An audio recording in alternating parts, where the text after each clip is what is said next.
De winter is op het stuit 4 te zieken, maar het waakje vanzelf samen omslaan. Grote vraag is of er dan wel rieden worden kunnen op de ijsbaan in Jensum, want die is lek.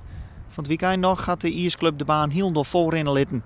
Maandag de morgen, toen moest nog een beetje op. Ik denk nou dan dat ik maandag de morgen even iepen.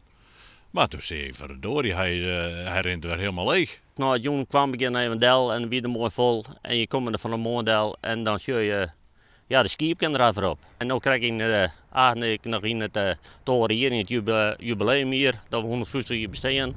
Ja, je hebt wel een probleem nou. Want het hele warm dat shirt ik nou, want hij is leeg en hij stroomt gewoon leeg. Arjen Schouwstra, die het in de ijsbaan onwennet, had wel een vermoeden wat er mis is. Ze had daar een rioleringslijn van de sportgelden van de parkeerterrein, want die wie altijd weet. Nou, en daar is er 4 jaar een graven geweest, een grote zinkput. En die afvoer rond in de ijsbaan sleet. Nu hadden de ijsbaan onder water zetten.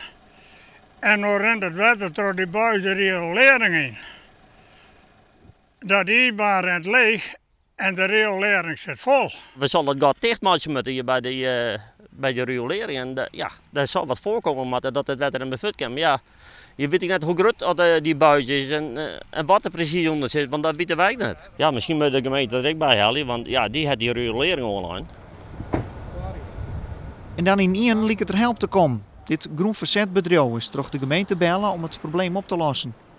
Dat kan eigenlijk op een hele simpele manier door een bocht op de buis te zetten en dan kan het water stijgen. Wat is nou correct het probleem? Dan zet ik het nou beschenken en dan wordt het water wel in het buisje en mogelijk dat in het riool te landen komt. Maar dat kan ik net maar weer zo iets zeggen.